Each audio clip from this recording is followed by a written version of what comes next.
మన సైన్యానిదే పైచేయి అయినప్పటికీ ఎందుకు వెనకడుగు వేశారు? ఈ కాల్పుల విరమణ శాశ్వత శాంతికి తోడ్పడుతుందా? దాడికి బాధ్యులైన ఉగ్రవాదులు నశించారా? పాక్ మళ్లీ చొరబాట్లను ప్రోత్సహించదని గ్యారంటీ ఇవ్వగలరా? ఇకపై అమాయక ప్రజలు ప్రాణాలు కోల్పోరని ప్రభుత్వం గ్యారంటీ ఇస్తుందా?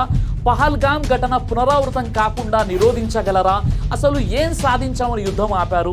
తమ ఆప్తులను కోల్పోయిన వారి గాయాలు ఇప్పటికైనా మానుతాయా? అమర జవాన్లకు న్యాయం జరిగిందా?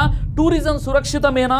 వీటన్నింటికి సమాధానం అవును అయితే శాంతి అర్థవంతంగా ఉంటుంది. మొదటిసారి భారత్ ఎలాంటి వ్యూహాత్మక ప్రయోజనం పొందకుండానే కాల్పుల విరమణకు అంగీకరించింది. అది కూడా అమెరికా అధ్యక్షుడు ఒత్తిడి మూలంగా. ఇది దౌత్యపరమైన ఎదురుదెబ్బ మాత్రమే కాదు, గ్లోబల్ పవర్గా ఎదుగుతున్న భారత్ ఇమేజ్కు కూడా ఇది పెద్ద దెబ్బ అని చాలామంది విశ్లేషకులు అంటున్నారు. అమెరికా అధ్యక్షుడు డొనాల్డ్ ట్రంప్ శనివారం సాయంత్రం భారత్ పాకిస్తాన్లు పూర్తి స్థాయి తక్షణ కాల్పుల విరమణకు సీజ్ ఫైర్కు అంగీకరించాయని ట్రంప్ ఈ విషయాన్ని సోషల్ మీడియా ప్లాట్ఫామ్ ఎక్స్లో పోస్ట్ చేశాడు. అమెరికా మధ్యవర్తిత్వంలో రాత్రంతా సుదీర్ఘ చర్చల తర్వాత భారత్ పాకిస్తాన్ పూర్తి స్థాయి తక్షణ కాల్పుల విరమణకు సీజ్ ఫైర్కు అంగీకరించాయని ప్రకటించడానికి సంతోషిస్తున్న కామన్ సెన్స్ గ్రేట్ ఇంటెలిజెన్స్ను ఉపయోగించినందుకు రెండు దేశాలకు అభినందనలు, ఈ విషయంపై దృష్టి పెట్టినందుకు ధన్యవాదాలు అని ట్రంప్ పోస్ట్ చేశాడు. శనివారం సాయంత్రానికి రెండు దేశాలు తమ అన్ని సైనిక చర్యలను ఆపివేస్తున్నట్లు ప్రకటించాయి. 2025 మే 10న భారత విదేశాంగ కార్యదర్శి విక్రమ్ మిస్రీ మరియు పాకిస్తాన్ విదేశాంగ మంత్రి ఇషాక్ దార్ రెండు సైన్యాలు పూర్తి కాల్పుల విరమణకు సీజ్ ఫైర్కు అంగీకరించాయని మరియు సాయంత్రం 5 గంటల వరకు శత్రుత్వం ముగుస్తుందని ప్రకటించారు. 36 దేశాలు ఈ సంధికి మధ్యవర్తిత్వం వహించడంలో సహాయపడ్డాయని పాకిస్తాన్ విదేశాంగ మంత్రి ఇషాక్ దార్ చెప్పాడు. భారత్ మరియు పాకిస్తాన్ విదేశాంగ మంత్రుల అధికారిక ప్రకటనలకు ముందు Saudi Arabia, Turkey, Qatar, UK, UN మరియు చైనా ప్రతినిధులతో కలిసి సంధిని సులభతరం చేయడంలో ట్రంప్ కీలకమైన మరియు అతి ముఖ్యమైన పాత్ర పోషించారని పాకిస్తాన్ ప్రధానమంత్రి షరీఫ్ అన్నాడు. అంతేకాదు భారతదేశం మరియు పాకిస్తాన్ ప్రెసిడెంట్లకు కృతజ్ఞతలు తెలుపుతూ అమెరికా అధ్యక్షుడు ట్రంప్ రెండు దేశాలతో వాణిజ్యాన్ని గణనీయంగా పెంచుకుంటానని మాట ఇచ్చాడు. కానీ పాకిస్తాన్ మాట నిలబెట్టుకోలేకపోయింది. కాల్పుల విరమణ ప్రకటన తర్వాత భారత పాలనలో ఉన్న కాశ్మీర్లోని శ్రీనగర్ మరియు జమ్మూ నగరాలపై ఆకాశంలో పెద్ద పేలుళ్ల శబ్దాలు వినిపించాయి. భారత అధికారుల ప్రకారం మే 10, 2025న కాల్పుల విరమణ ఒప్పందం అమలులోకి వచ్చిన కొన్ని గంటల్లోనే పాకిస్తాన్ దానిని ఉల్లంఘించింది. జమ్మూ, శ్రీనగర్ వంటి ప్రాంతాల్లో పేలుళ్లు సహా కశ్మీర్ ప్రాంతంలో పాకిస్తాన్ పదే పదే ఉల్లంఘనలు చేసిందని భారత విదేశాంగ సెక్రటరీ విక్రమ్ మిస్రీ నివేదించారు. దీనికి ప్రతిస్పందనగా తగిన ప్రతిఘటన చర్యలు తీసుకునేందుకు భారతదేశం తన సాయుధ దళాలకు అధికారం ఇచ్చింది. మరోవైపు దీనికి విరుద్ధంగా పాకిస్తాన్ ఈ ఆరోపణలను పూర్తిగా ఖండించింది. కాల్పుల విరమణకు తన నిబద్ధతను నొక్కి చెబుతూ మరియు భారతదేశం శత్రుత్వాన్ని ప్రారంభిస్తుందని ఆరోపించింది. పాకిస్తాన్ విదేశాంగ మంత్రిత్వ శాఖ తమ మిలిటరీ దళాలు సంయమనం మరియు బాధ్యతతో వ్యవహరిస్తున్నాయని నొక్కి చెప్పింది. ఈ క్రమంలో పాకిస్తాన్ సైన్యం జరిపిన తీవ్రమైన షెల్లింగ్, డ్రోన్ దాడుల్లో జమ్మూ ప్రాంతంలో భారత సాయుధ బలగాలు తీవ్ర నష్టం చవిచూశాయి. పాక్ సైన్యం కాల్పుల్లో భారత సైన్యానికి చెందిన రైఫిల్ మ్యాన్ సునీల్ కుమార్ గాయాల పాలై మరణించారు. ఉదంపూర్లో పోస్టింగ్లో ఉన్నప్పుడు పాకిస్తాన్ దాడిలో ఇండియన్ ఎయిర్ ఫోర్స్ కు చెందిన సర్జన్ సురేందర్ కుమార్ మోగా మరణించాడు. జమ్మూ జిల్లాలోని ఆర్ఎస్పుర ప్రాంతంలో అంతర్జాతీయ సరిహద్దు వెంబడి పాక్ కాల్పుల సమయంలో 2025 మే 10న BSF sub inspector Mohammed Imtiaz అమరుడయ్యారు. ఆయన మరణంపై బిఎస్ఎక్స్లో పోస్ట్ చేస్తూ, ఇంతియాజ్ అత్యున్నత త్యాగానికి మేము సెల్యూట్ చేస్తున్నాం. బిఎస్ఎఫ్ సరిహద్దు అవుట్ పోస్ట్ వద్ద నిధులు నిర్వహిస్తూ ధైర్యంగా ముందు నుంచి నాయకత్వం వహించాడు. బిఎస్ఎఫ్ డీజీ అన్ని ర్యాంకుల అధికారులు అతడి కుటుంబానికి తమ ప్రగాఢ సానుభూతిని తెలియజేస్తున్నాయి అని పోస్ట్ చేశారు. అసలు ఇండియా పాకిస్తాన్ మధ్య యుద్ధం ఎందుకు మొదలైందంటే అందరికీ తెలుసు. మంగళవారం ఏప్రిల్ 22, 2025న పహల్గామ్లోని బైసరన్ లోయలో ఉగ్రవాదులు దాడి చేసి సృష్టించిన నరమేధం దేశవ్యాప్తంగా సంచలనం సృష్టించింది. ఈ దాడిలో 26 మంది పర్యాటకులు మృతి చెందారు, 20 మందికి పైగా గాయపడ్డారు.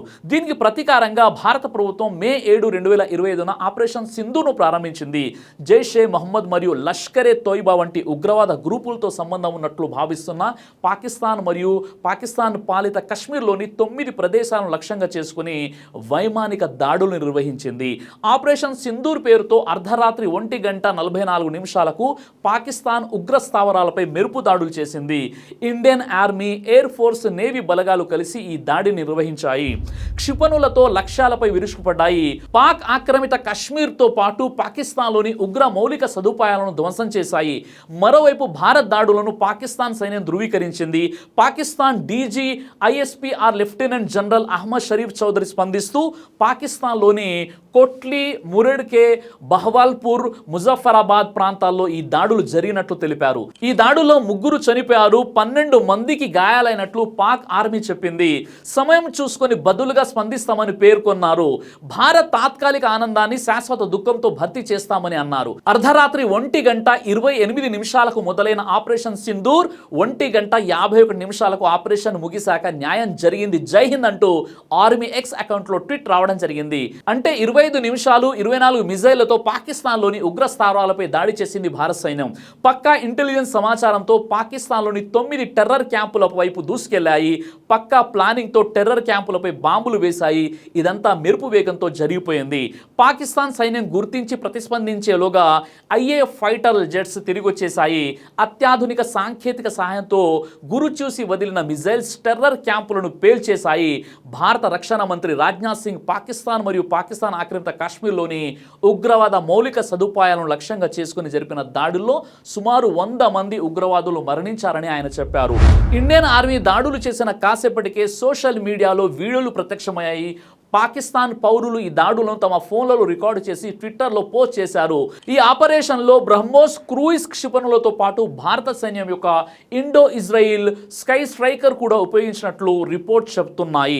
2025 మే 7న భారత సాయుధ దళాలు ఆపరేషన్ సింధూర్లో రాఫెల్ విమానం, స్కాల్ప్ మిజైల్స్ మరియు ఏఏఎస్ఎం హమర్ గ్లైడ్ బాంబులను ఉపయోగించింది. ఈ ఆపరేషన్లో బ్రహ్మోస్ క్రూయిజ్ క్షిపణులతో పాటు భారత సైన్యం యొక్క ఇండో ఇజ్రాయిల్ స్కై స్ట్రైకర్ సంచరించే మందుగుండు సామాగ్రి కూడా ఉపయోగించినట్లు నివేదికలు ఉన్నాయి. భారత దాడుల తర్వాత పాకిస్తాన్ భారత పరిపాలన కశ్మీర్లోని కుప్వారా, బారాముల్లా, ఉరి మరియు అఖ్నూర్ ప్రాంతాలతో సహా సరిహద్దు వద్ద ఫిరంగి దాడులు మరియు చిన్న ఆయుధాల కాల్పులు జరిపాయి. మే 8న ప్రతిస్పందనగా పాకిస్తాన్ అమృత్సర్తో సహా అనేక భారతీయ నగరాలపై డ్రోన్ మరియు క్షిపణి దాడులకు ప్రారంభించింది.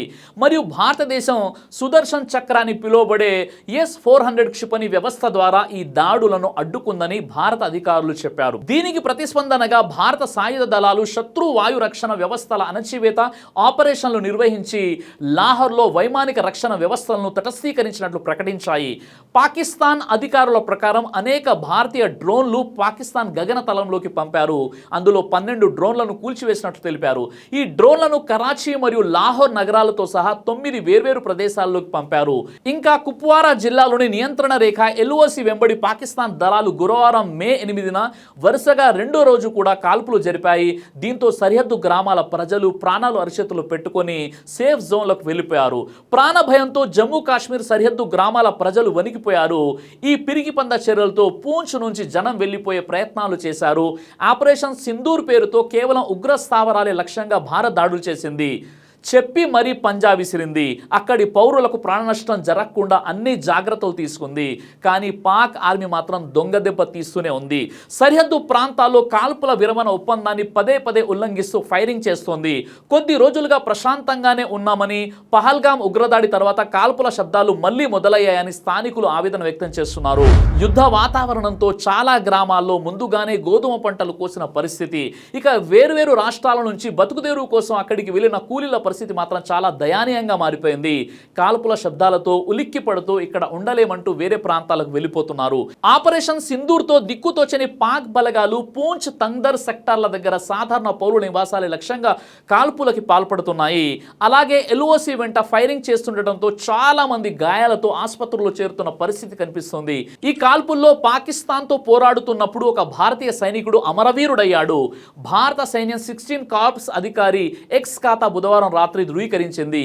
మే 7న పాకిస్తాన్ సైన్యం జరిపిన షెల్లింగ్ సమయంలో అమరుడైన ఎఫ్డి రెజిమెంట్కు చెందినటువంటి దినేష్ కుమార్ అత్యున్నత త్యాగానికి జిఓసి వైట్ నైట్ కార్ప్స్ అన్ని ర్యాంకులు సెల్యూట్ చేస్తున్నాయని భారత సైన్యం సోషల్ మీడియాలో పోస్ట్ చేసింది.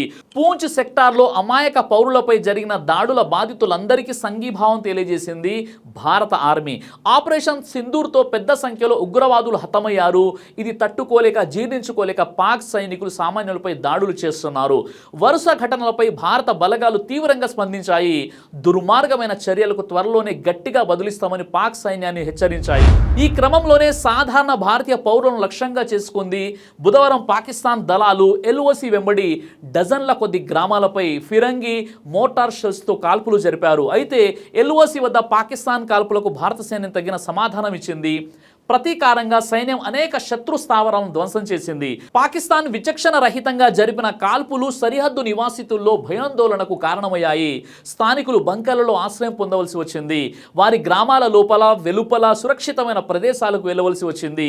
ఈ విధంగా మే 7 నుండి 8 వరకు జరిగిన యుద్ధంలో ఫిరంగి దాడుల కారణంగా భారతదేశ 15 మంది పౌరులు మరణించారు. 43 మంది గాయపడ్డారు. ఒక సైనికుడు మృతి చెందాడు. పాకిస్తాన్ భారత డ్రోన్ దాడుల్లో ఒక పౌరుడు మరణించగా 4 మంది భద్రతా సిబ్బంది గాయపడ్డారు. మే 9-10న భారతదేశం SU-30 MKI రాఫెల్ మరియు MiG-29 యుద్ధ విమానాలు నిఘా కోసం మానవ రహిత వైమానిక వాహనాలు UAVలు ఉపయోగించింది. పాకిస్తాన్ JF-17 థండర్ మరియు F-16 యుద్ధ విమానాలు వ్యూహాత్మక నిఘా UAVలు ఉపయోగించాయి. ఇదే సమయంలో జమ్మూ కాశ్మీర్లోని రిజర్వ్ ప్రాంతంలో ఆపరేషన్ సింధూర్లో భాగంగా జరిగిన కాల్పుల్లో గోరంట్ల మండలం కల్లీతండా గ్రామానికి చెందిన సైనికుడు ముదావత్ మురళీ నాయక్ శుక్రవారం తెల్లవారుజామున 2 గంటల ప్రాంతంలో మరణించాడు. ఇక మే 10, 2025 కాల్పుల విరమణ ఒప్పందం సీజ్ ఫైర్ జరిగింది. అమెరికా మధ్యవర్తిత్వంలో కాల్పుల విరమణకు భారతదేశం మరియు పాకిస్తాన్ అంగీకరించాయి. కానీ కొన్ని గంటల తర్వాత పాకిస్తాన్ కాల్పుల విరమణను ఉల్లంఘించిందని భారతదేశం ఆరోపించింది. కానీ పాకిస్తాన్ ఈ ఆరోపణలను ఖండించింది. కాల్పుల విరమణకు తాము నిబద్ధతగా ఉన్నామని నొక్కి చెప్పింది. మొత్తంగా ప్రాణ నష్టం మరియు ఆస్తి నష్టం చూసినట్లయితే మన దేశంలో పహల్గామ్ దాడి మరియు తదనంతరం సైనిక దాడులతో సహా సుమారు 65 మంది పౌరులు మరణించారు. పాకిస్తాన్లో దాదాపు 33 మంది పౌరులు మరణించారు. ఇంకా కొంతమంది గాయాల పాలయ్యారు. భారతదేశంలోని పూంచ్ జిల్లాలో గురుద్వారా మరియు పాఠశాలతో సహా పౌర నిర్మాణాలకు నష్టం జరిగింది. పాకిస్తాన్ ముజఫరాబాద్లోని ఒక మసీదు మరియు మురిద్కేలోని ఒక విద్యా సముదాయం దెబ్బతిన్నాయి. పాకిస్తాన్ గగనతలం 48 గంటలు మూసివేయబడింది. అన్ని విమానాలు రద్దు చేయబడ్డాయి. భారతదేశంలో ఉత్తర మరియు పశ్చిమ ప్రాంతాల్లో కనీసం 25 విమానాశ్రయాలు మే 10 వరకు మూసివేయబడ్డాయి. ఇంకా ఆపరేషన్ సింధూర్ గురించి నకిలీ వార్తలు మరియు తప్పుడు సమాచారం చాలా ఎక్కువగా వ్యాప్తి చెందుతున్నాయి. భారత సైన్యం చేసిన దాడుల గురించి తప్పుడు సమాచారం, పాత వీడియోలను కొత్తగా చూపడం మరియు నకిలీ ఖాతాలను సృష్టించడం వంటివి జరుగుతున్నాయి. భారత రాఫెల్ జెట్ విమానాలను కూల్చివేసినట్లు మరియు భారత వైమానిక స్థావరాలపై దాడులు జరిగాయని వార్తలు వ్యాపించాయి. ఈ వాదనలను ప్రెస్ ఇన్ఫర్మేషన్ బ్యూరో PIB తోసిపుచ్చింది. జలంధర్లో జరిగిన వ్యవసాయ అగ్ని ప్రమాదం వీడియోలు మరియు 2021లో కాబూల్ విమానాశ్రయ పేలుడు వంటి సంబంధం లేని సంఘటనల నుండి వీడియోలు మరియు చిత్రాలను ఆపరేషన్ సింధూర్కు సంబంధించిన ప్రస్తుత సంఘటనలుగా తప్పుగా చూపించారు. వీటిని ఆల్ట్ న్యూస్, జుబేర్ వంటి ఫ్యాక్ట్ చెక్ చేసేవారు చాలా సమర్థవంతంగా సరిదిద్దారు. ఇంకా కొన్ని భారత వార్తా ఛానళ్లు కవరేజీ వాస్తవ నివేదికల కంటే సంచలనాత్మకతకు ప్రాధాన్యతనిచ్చి విమర్శించబడ్డాయి. భారత్ పాకిస్తాన్ల మధ్య యుద్ధ పరిస్థితి ఈ విధంగా ఉంటే మరోవైపు భారత్ వద్దంటున్న పాకిస్తాన్కు వేల కోట్లు అప్పు IMF ఇంటర్నేషనల్ మానిటరీ ఫండ్ ఇస్తుంది. IMF అనేది 191 దేశాలతో కూడిన ఒక అంతర్జాతీయ సంస్థ. దేశాల ఆర్థిక స్థిరత్వాన్ని కాపాడడానికి, ఆర్థిక వృద్ధిని ప్రోత్సహించడానికి రుణాలు అందజేస్తుంది. ఇంటర్నేషనల్ మానిటరీ ఫండ్ బోర్డు శుక్రవారం పాకిస్తాన్కు 1.4 బిలియన్ల రుణాన్ని ఆమోదించింది. అంటే 11,620 కోట్ల రూపాయలు వాతావరణ మార్పులకు సంబంధించిన మౌలిక వసతుల అభివృద్ధి కోసం కేటాయించినట్లు చెప్పారు. ఈ రుణం మే 9 తేదీన ఆమోదం పొందింది. దీనిపై భారత్ తీవ్ర అభ్యంతరం వ్యక్తం చేసినప్పటికీ IMF పట్టించుకోలేదు. ఈ నిధులు పాకిస్తాన్ మళ్ళీ ఉగ్రవాద చర్యలకు వినియోగించే అవకాశం అవకాశం ఉందని ఇప్పటికే భారత్ ఉగ్రవాదంపై పోరాటం సాగిస్తున్న వేళ ఇలాంటి ఆర్థిక సాయం అందజేస్తే పాకిస్తాన్ మరింత రెచ్చిపోయే అవకాశం ఉందని భారత్ హెచ్చరించింది. అయితే అంతర్జాతీయ మీడియా నివేదికల ప్రకారం ఈ రుణం ఆమోదం పొందడానికి భారత్ సీజ్ఫైర్ ప్రకటించడం ఒక షరతుగా మారిందని చెప్తున్నారు. పాకిస్తాన్కు అమెరికా అనుమతి లేకుండా అంతర్జాతీయ ద్రవ్య నిధి నుంచి రుణం మంజూరు కాదన్న విషయాన్ని ఇక్కడ మనం గ్రహించాలి. ఈ విషయాన్ని బట్టి మీరు అర్థం చేసుకోవచ్చు అమెరికా యొక్క ద్వంద్వ వైఖరి ఏ విధంగా ఉందో. ఈ సీజ్ఫైర్ సందర్భంగా చాలా మంది భారతీయుల్లో సందిగ్ధమవుతున్న కొన్ని ప్రశ్నలు ఉన్నాయి. సీజ్ఫైర్ నెటిజన్ల ఫైర్, మన సైన్యానిదే పైచేయి అయినప్పటికీ ఎందుకు వెనకడుగు వేశారు? ఈ కాల్పుల విరమణ శాశ్వత శాంతికి తోడ్పడుతుందా? దాడికి బాధ్యులైన ఉగ్రవాదులు నశించారా? పాక్ మళ్ళీ చొరబాటును ప్రోత్సహించదని గ్యారంటీ మీరు ఇవ్వగలరా? ఇకపై అమాయక ప్రజల ప్రాణాలు కోల్పోరని ప్రభుత్వం గ్యారంటీ ఇస్తుందా? అలాగే పహల్గాం ఘటన పునరావృతం కాకుండా నిరోధించగలరా? అసలు ఏం సాధించామని యుద్ధం ఆపారు? తమ ఆప్తులను కోల్పోయిన వారి గాయాలు ఇప్పటికైనా మానుతాయా? అమర జవాన్లకు న్యాయం జరిగిందా? ఇకనైనా టూరిజం సురక్షితమేనా? వీటన్నింటికి సమాధానం అవును అయితే శాంతి అర్థవంతంగా ఉంటుంది. ఈ విధంగా విరమణ ఒప్పందంపై కేంద్రం స్పష్టత ఇవ్వాలని డిమాండ్ జోరుగా ఇప్పుడు వినిపిస్తుంది. ప్రపంచ దేశాలలోనే ఉగ్రవాదాన్ని పెంచి పోషిస్తున్నటువంటి పాకిస్తాన్ మన భారతదేశానికి పక్కలో బల్లెంలా తయారైపోయి అనునిత్యం కూడా ఏదో ఒక విధంగా భారతదేశాన్ని దెబ్బకొట్టే ప్రయత్నం చేస్తుంది తమ ఉగ్రవాద చర్యలతో. వారు చేస్తున్నటువంటి చర్యలకు గాను ప్రపంచ ముస్లిం దేశాలు కూడా సిగ్గుతో తలదించుకొని నిజంగా ఈసారైనా పాకిస్తాన్కి బుద్ధి రావాలి అని ఎదురు చూస్తున్నటువంటి ఈ తరుణంలో మన సైనిక దళమే అప్పర్ హ్యాండ్గా ఉన్నటువంటి ఈ తరుణంలో మొదటిసారి భారత్ ఎలాంటి వ్యూహాత్మక ప్రయోజనం పొందకుండానే కాల్పుల విరమణకు అంగీకరించింది. అది కూడా అమెరికా అధ్యక్షుడు ఒత్తిడి మూలంగా. ఇది దౌత్యపరమైన ఎదురు దెబ్బ మాత్రమే కాదు, గ్లోబల్ పవర్గా ఎదుగుతున్న భారత్ ఇమేజ్కు కూడా పెద్ద దెబ్బ అని ఓ నెటిజన్ ఘాటుగా స్పందించారు. మేము ఉగ్రవాదంపై ఉక్కుపాదం మోపుతున్నాము, ఉగ్రవాదాన్ని అంతం చేస్తాము అని చెప్పినప్పుడు భారతదేశంలో ఉన్నటువంటి ప్రతిపక్షాలు సైతం మోదీ గారి వెంట నిలబడ్డారు.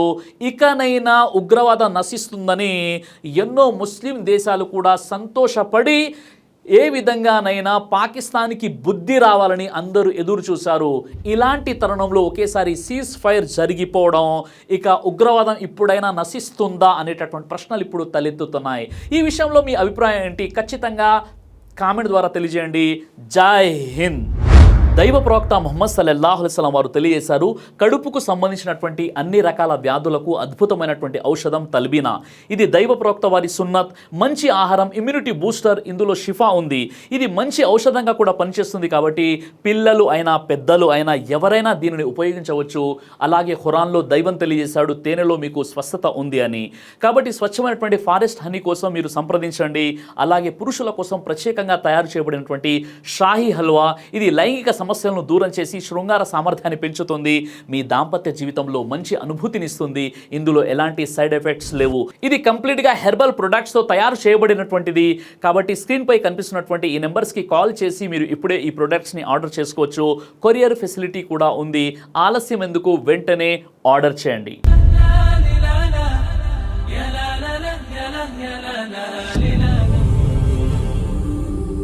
బ్రదర్ సిరాజ్ అని యూట్యూబ్ ఛానల్ని మీరు సబ్స్క్రైబ్ చేసినట్లయితే ఇన్షాల్లా దేవచిత్తం అయితే మీకు వీడియోస్ వస్తుంటాయి. అదేవిధంగా బ్రదర్ సిరాజ్ అనేటటువంటి ఫేస్బుక్ని కూడా లైక్ చేయడం వల్ల మీకు వీడియోస్ వస్తుంటాయి.